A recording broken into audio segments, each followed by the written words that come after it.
Oh, shit! Bruh. Oh, the emotion in his voice. Oh my god. Oh shit. Look who it is. Oh, he's back. He's so back. This is so cool. Oh my god. Actually playing FPS and wuwa. This is so cool. And that's it. Oh. Well, guys. Wow. Just wow. I'm just got done finishing the 2.7 main story quest, all 6 hours of it, and just wow. Guys, I have to say it, this is Wuthering Waves at its very best. This is what Kuro games can do. First off, I'll start about what I generally liked and what I generally didn't like. What I generally liked was just all of it, really. But to be more specific, the way that they handled all of the characters coming back was very well executed.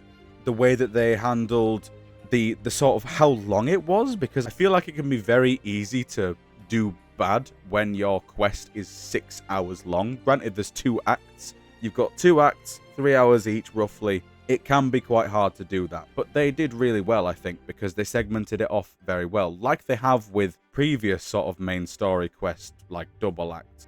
Do you want to get a shiny new S6 5-star, but don't want to spend as much as Genizad? Well, look no further, as LD Shop has you covered. LD Shop is a tool that you can use to get your top-ups, battle passes, and monthlies for less. For example, Wuthering Waves, my favourite game. You can get a guaranteed 5-star bundles and top-ups for a discounted price, meaning that you get more bang for your buck. To top up your Lunites, first off, select your items, and then click Top Up to proceed. Apply your coupons and select a payment method. Once you've paid, submit your account details. It is important that you do not log into the game during this process, as the LD Shop team will handle the top up for you. Once the top up is complete, you will receive a notification. Make sure to check everything's there by logging in afterwards, and enjoy your new Lunites. And when the product is delivered, they will log out and wipe all login records. And if you're still unsure, just change your password afterwards for that extra peace of mind.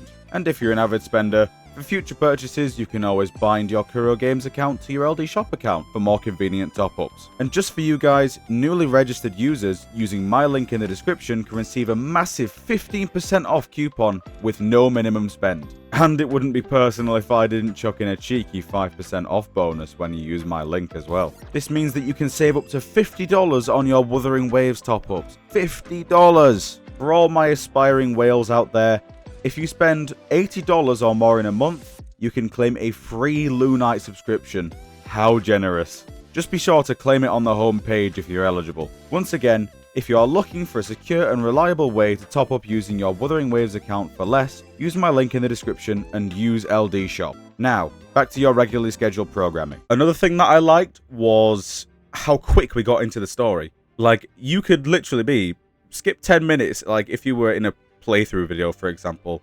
From the beginning, skip 10 minutes in and boom, you are in the main story. It wasted no time at all, and I feel like overall this story does not waste much of your time, even though it is 6 hours. There is a lot of moving parts in this story, a lot of motives, a lot of factions that they have to juggle, and I feel like they did that very well as well, which is why it's 6 hours. For example, they had to focus on Rinascita and Septimont at the same time, undergoing their crises. Then you have to focus on the parties in those regions. For example, in Septimont, you've got Lupa, Yuno, Augusta. And then in Rinascita, you've got, Carlotta Zanni, Chacona. Then you've got the Fool's Troop, which is Brant and Rochia. Then you've got Cartathea, introducing Galbrena, and then you have to get her backstory done. And then you've got Ovidius as well in the first part. All of it comes together really well, and I think it is a really well-gelled story. Now, the things that I didn't like, the only thing that I can really say that I didn't like, and this is a bit of a nitpick here,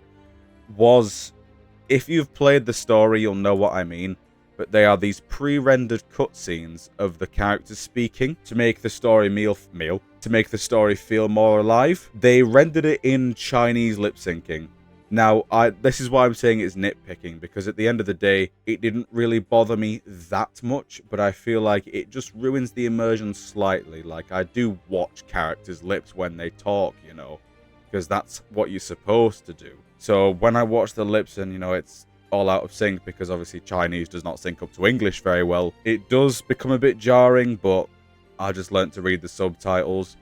But of course, again, I know it's a hard ask to, like, render all the cutscenes in every single supported language, because that can take a lot, but still. But yeah, now let's get on to the specifics, because Jesus Christ.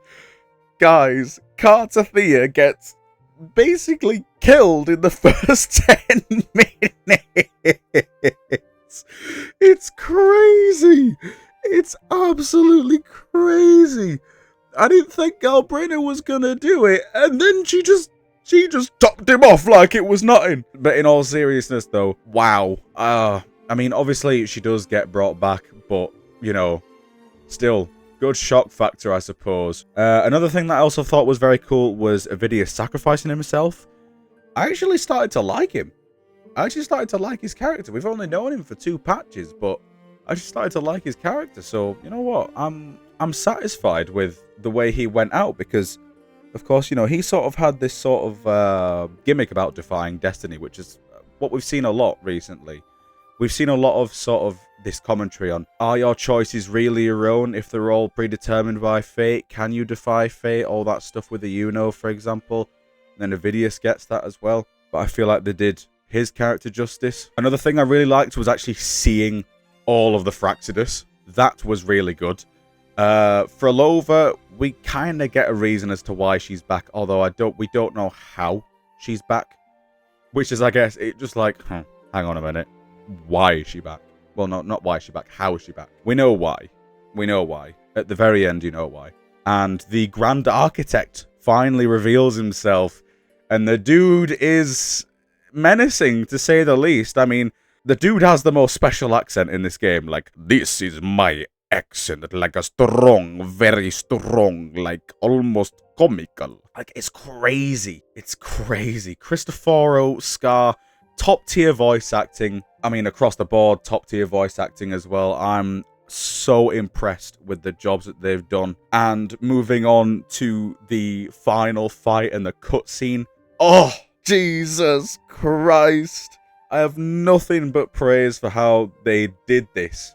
I really enjoyed it all. The fact that the final boss mimicked the attacks of our companions, because that's what Leviathan is crazy. And the fact that it's literally like a dark tide fleur-de-lis is crazy as well. We already fought fleur-de-lis. We already fought her in 2.2, and we have to fight her again, but as the Leviathan's puppet. It's crazy. And the fact that they use attacks, like for example in the cutscene, I think they use Iono's bow. They actually use Rover's Havoc Scythe. I just really like that, the attention to detail, and then our companions using their abilities to counter hers. It's so good. I have nothing but praise for how they've done this story, because it's clear that they've put everything into the story because of the lack of events. I mean, you go on the game right now, you've got the login event, the Ascendant Aces, the hologram, and that's it. So right now, there's literally nothing. They just want you to do the story, and I can see why.